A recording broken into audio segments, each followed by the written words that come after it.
We're going to take a little bit of a break from our look at 1 Corinthians this morning by turning today, at least, to the Gospel of John. The Gospel of John, chapter 2, we're going to read the first 12 verses. John chapter 2, starting at verse 1. On the third day, a wedding took place at Cana in Galilee. Jesus' mother was there, and Jesus and his disciples had also been invited to the wedding. When the wine was gone, Jesus' mother said to him, "They have no more wine." "Dear woman, why do you involve me?" Jesus replied, "My time has not yet come." His mother said to the servants, "Do whatever he tells you."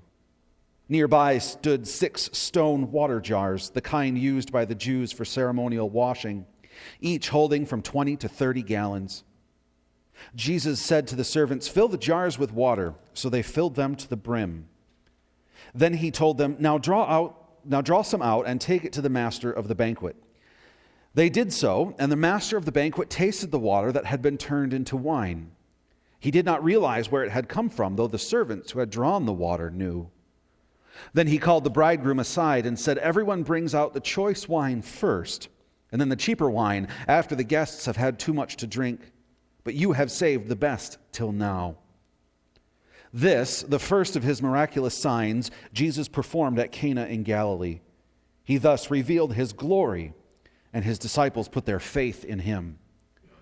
After this, he went down to Capernaum with his mother and brothers and his disciples, and there they stayed for a few days. The word of the Lord.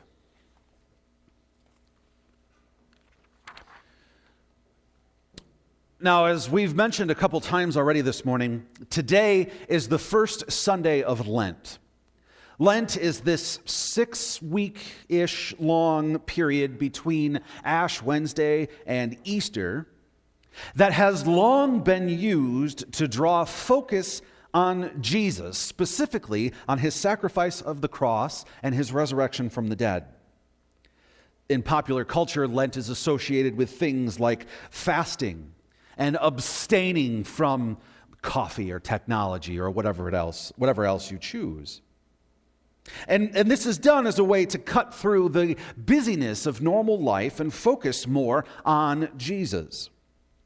Now, some churches don't celebrate Lent because it's too Catholic, or they have this view that we should be focusing on Jesus all the time, not just during this season. And, well, they're not wrong there. But we focus on it here to the extent, that we do, because it draws our attention to those things, to Christ, to his sacrifice, to his resurrection. Things that are so crucial and important to the Christian life that it's good for God's people to be reminded of them, to focus on them in very specific ways, and to have time to meditate on their significance. We're doing that this year by taking a page out of the Christian Schools book, actually, and looking at the miracles of Jesus and what they teach us about him. I've titled this series, Jesus and the Power of God. And we're going to begin that look this morning with a story about my grandpa. I think I'm finally in a place where I can say that nobody here knows my grandpa. Did you ever meet him, Joel? Maybe? Okay. Kim's not in the room, so I think I can kind of say that with confidence, that people don't know this man. But my grandpa was colorful. I have all sorts of stories about this guy.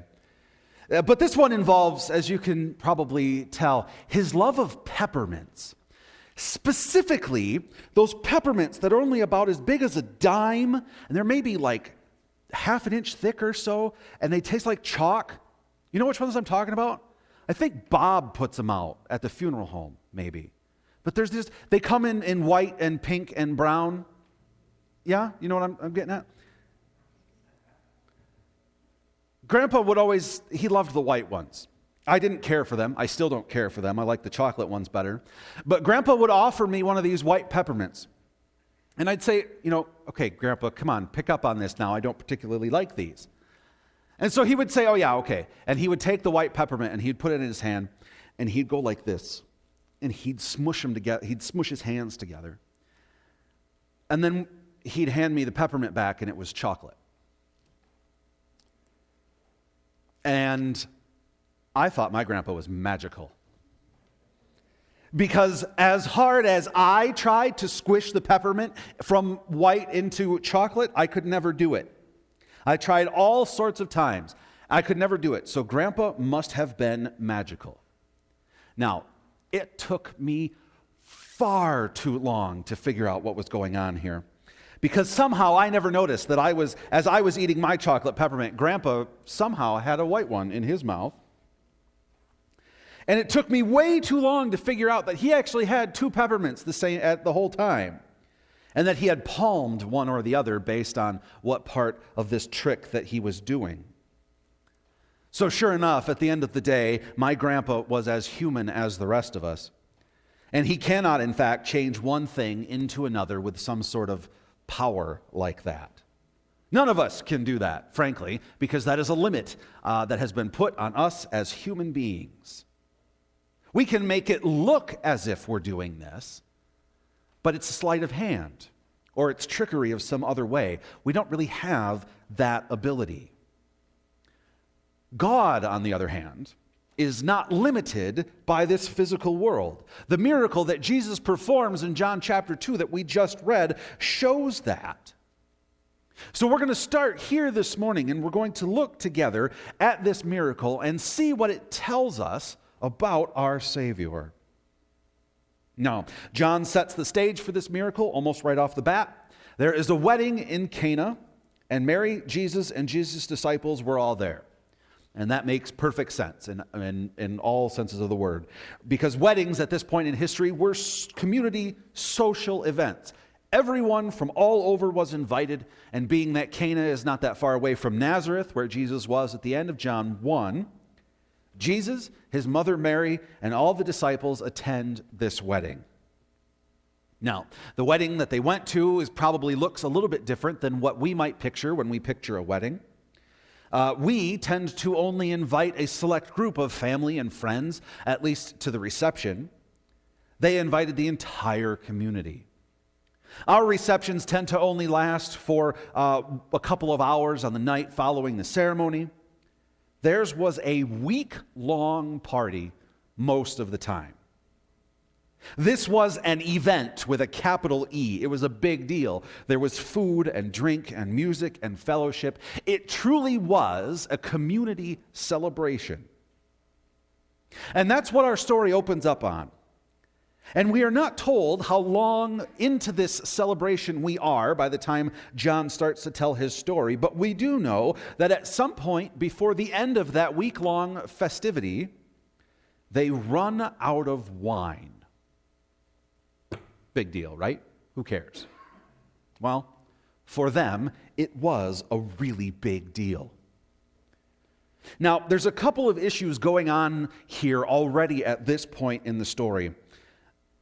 Some commentators have posited the idea that this might actually be Jesus' fault.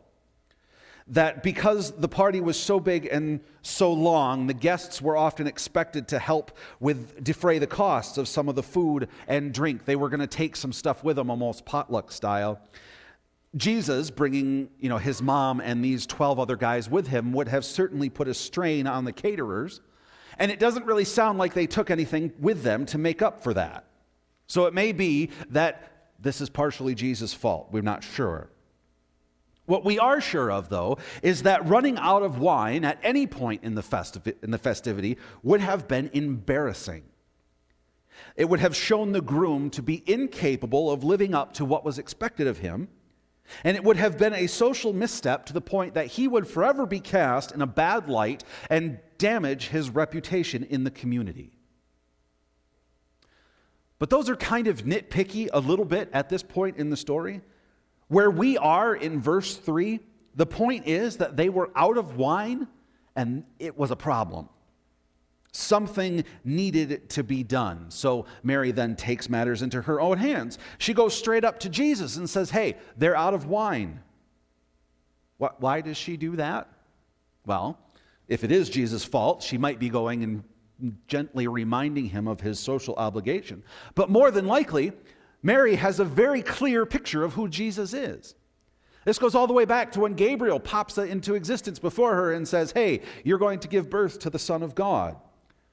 So at this point, when Jesus is a grown adult, Mary has a very clear picture of who he is. He is the Son of God, and she knows that he has the ability to fix what's ever going on here. She wants Jesus to do something about this current situation. Jesus' reply, of course, shows up in verse 4 when he says, woman, why are you trying to involve me in this? My time has not yet come. Now, there's a few things in there that we need to pick apart. By show of hands, how many of us would have gotten in trouble if we referred to our mothers as woman? How many of us would still get in trouble if we did that? Yeah. There's something that's lost in translation here, though. Jesus is not being insulting to his mother. This is an ancient term of endearment, apparently, that really isn't in our culture today. Don't go home and refer to your mothers as woman. Bad idea, usually. But then he says that his hour has not yet come. His time has not yet come. What does that mean?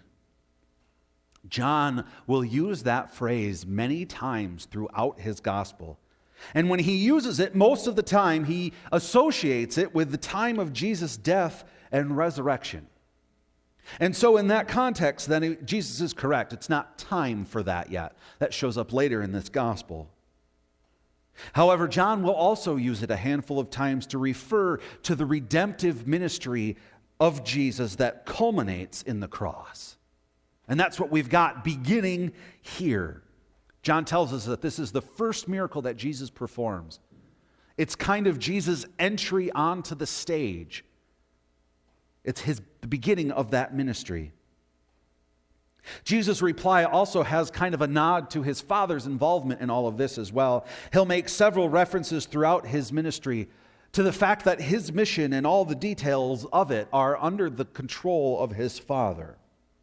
He'll mention even that there are things about what he's doing that are known only to the Father. So in that sense, then, Mary has no authority to kick off Jesus' public ministry. In fact, Jesus can't really even do that. It's up to the Father.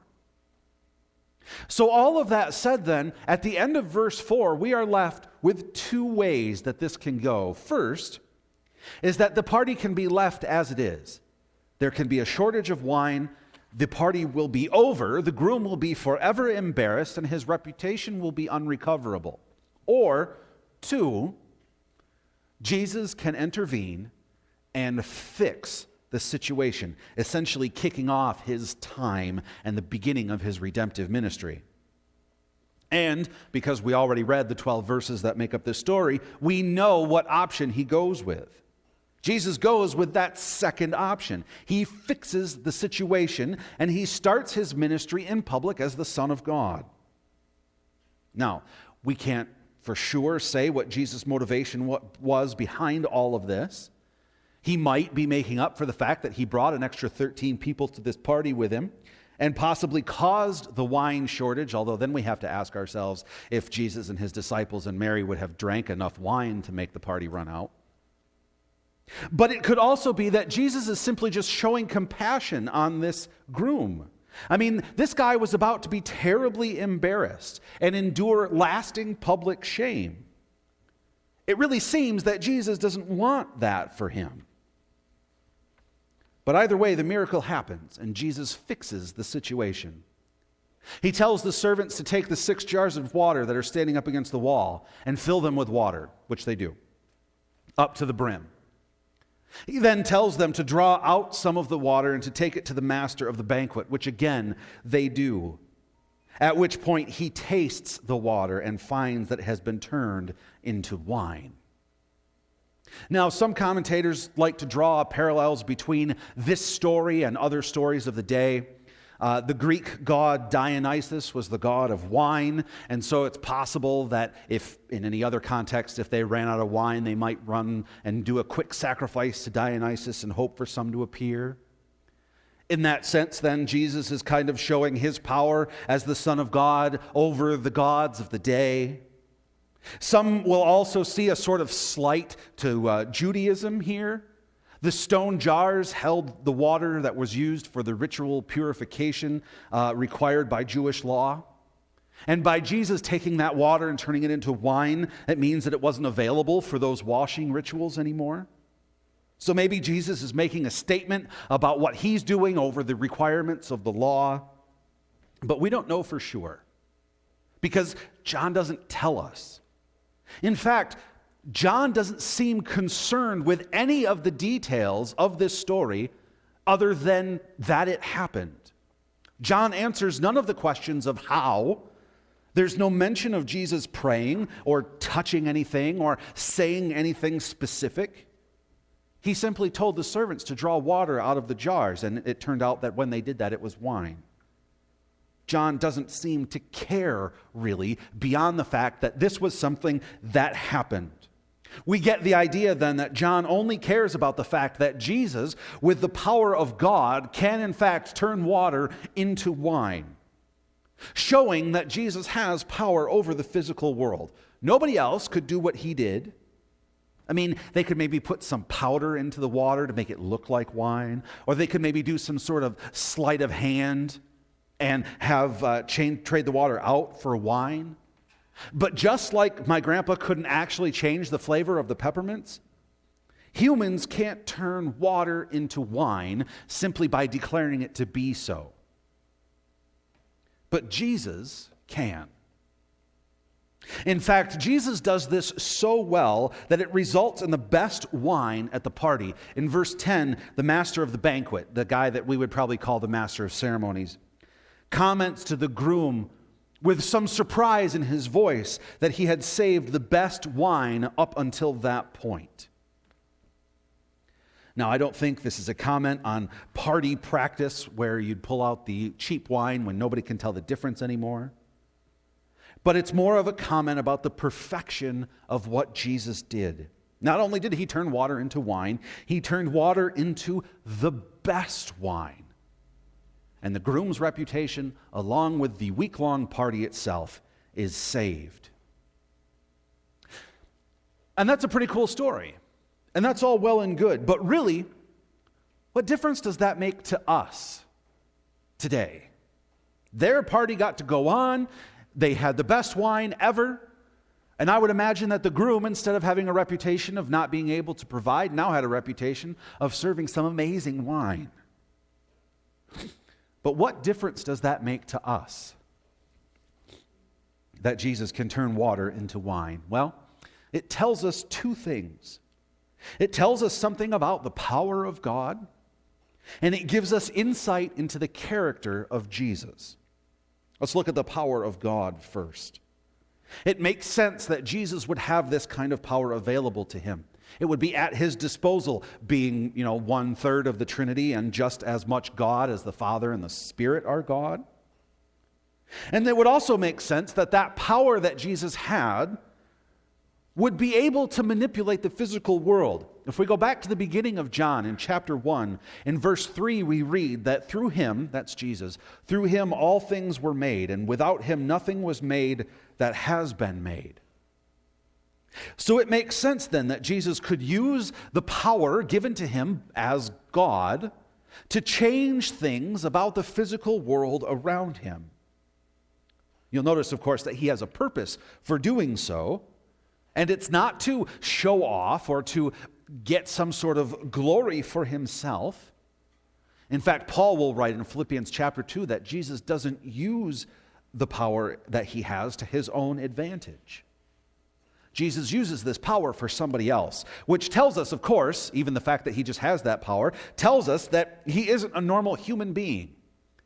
And if, this wasn't the fourth gospel, we might need to be reminded of that again, and it's good to see it here. Because yes, they call Jesus teacher and rabbi. His disciples follow him around like any disciples would follow any rabbi. They learn from him. They live with him. They sit at his feet while he teaches them. But even given that is the case, Jesus is still not like anybody else because he has this power of God within him And through this miracle, we can see then a bit of his nature as the Son of God. Which then leads us into the second thing, the discussion of Jesus' character. Through this miracle, we can see that Jesus is compassionate. We see that compassion come through in this miracle because whether or not the lack of wine was his fault, he feels for the groom. And through his actions, saves this man from embarrassment. Now, would that embarrassment of running out of wine at your wedding really have been that bad? I don't know. But it ultimately doesn't matter because that guy never had to find out. And this, of course, is not the only place we see Jesus' compassionate side come out. Luke chapter 18 is, "Let the little children come to me." Even when others try to push the kids out of the way, Jesus has compassion on the ones who want to be near him and invites them to his side. Earlier in Luke chapter 8, 42, is the story of the woman with the bleeding problem who just wants to touch Jesus and be healed. Because of this bleeding, she had been ceremonially unclean for a number of different years. She was a social pariah by this point, yet Jesus has compassion on her and heals her. So this miracle then is in that same vein, Jesus showing compassion. These two things together then, the compassion and the power of God, work together to go a long way to lead us, even today, to faith. We see that happen almost immediately at the end of the text. At the end of verse 11, we read that the disciples believed in Jesus because of this miracle. Through this miracle, they were pointed back to God. And John likes that. So much so that he actually ends his gospel with it. John 20, verse 31 says that these things were written so that you may believe.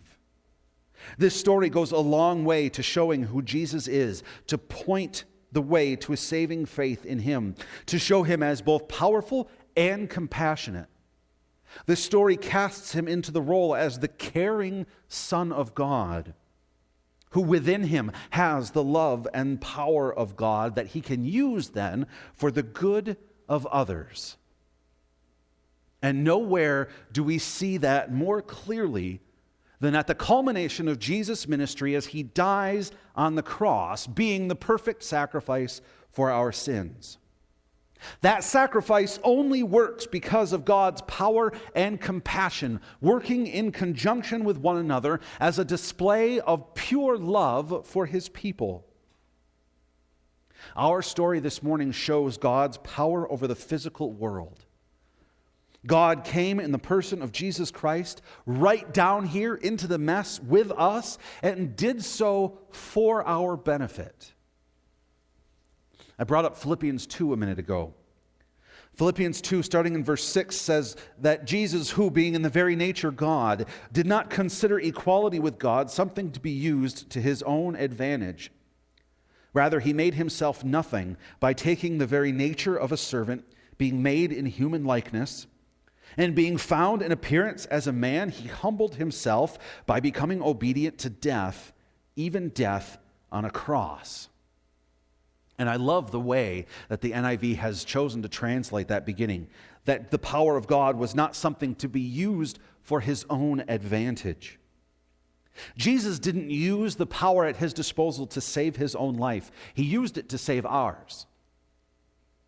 In verse 11 of our text, we see that this is a sign through which Jesus revealed his glory. That comes into perfect focus at the cross.